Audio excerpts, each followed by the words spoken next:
NDA में शामिल होने के बाद एक्शन मोड में ओम प्रकाश राजभर। मिशन 80 को लेकर बनाई खास रणनीति। पीएम मोदी के कार्यक्रम के लिए लिखी चिट्ठी। नमस्कार दोस्तों, मैं प्राणी श्रीवास्तव सभी का स्वागत करती हूं ट्रिगर न्यूज पर।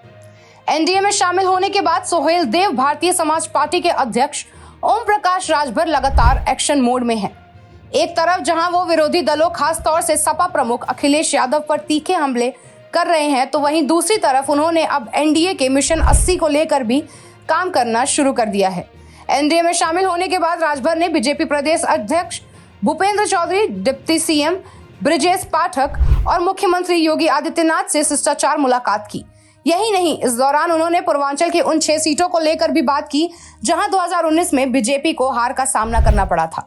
ओम प्रकाश राजभर ने कहा कि पूर्वांचल में वो अपने चुनाव प्रचार का आगाज उन सीटों से करना चाहते हैं जहां पर पिछले चुनाव में बीजेपी का प्रदर्शन खराब रहा है। राजभर ने इसके लिए आजमगढ़ की लालगंज लोकसभा सीट से शुरुआत करने का प्लान बनाया है।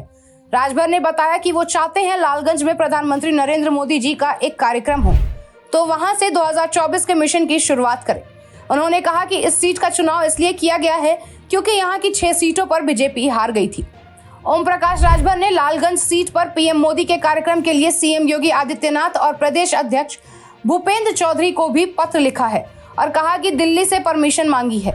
उन्होंने कहा कि अभी तो कई जगहों पर बारिश हो रही है, ऐसे में उन्होंने सितंबर के आखिर या अक्टूबर के पहले हफ्ते में पीएम मोदी के कार्यक्रम के लिए पत्र लिखा है। दरअसल पूर्वांचल में 26 लोकसभा सीटें आती हैं। पिछले लोकसभा चुनाव में बीजेपी का सबसे कमजोर प्रदर्शन इसी क्षेत्र में रहा था। 2014 में जहां एनडीए ने यहां 25 सीटों पर जीत हासिल की थी, वहीं 2019 में ये घटकर 21 रह गई थी। पूर्वांचल के 18 जिलों में राजभर वोटरों की संख्या ठीक ठाक तादाद में है और करीब 12 सीटों पर राजभर वोटरों का रुख निर्णायक भूमिका निभाता है। अगर ये वोटर बीजेपी के साथ आ जाते हैं तो पूर्वांचल में बीजेपी का किला मजबूत हो जाएगा। ये इसलिए भी जरूरी हो जाता है क्योंकि इस बार बीजेपी ने यूपी की सभी 80 सीटों को जीतने का लक्ष्य रखा है। Bureau report trigger news.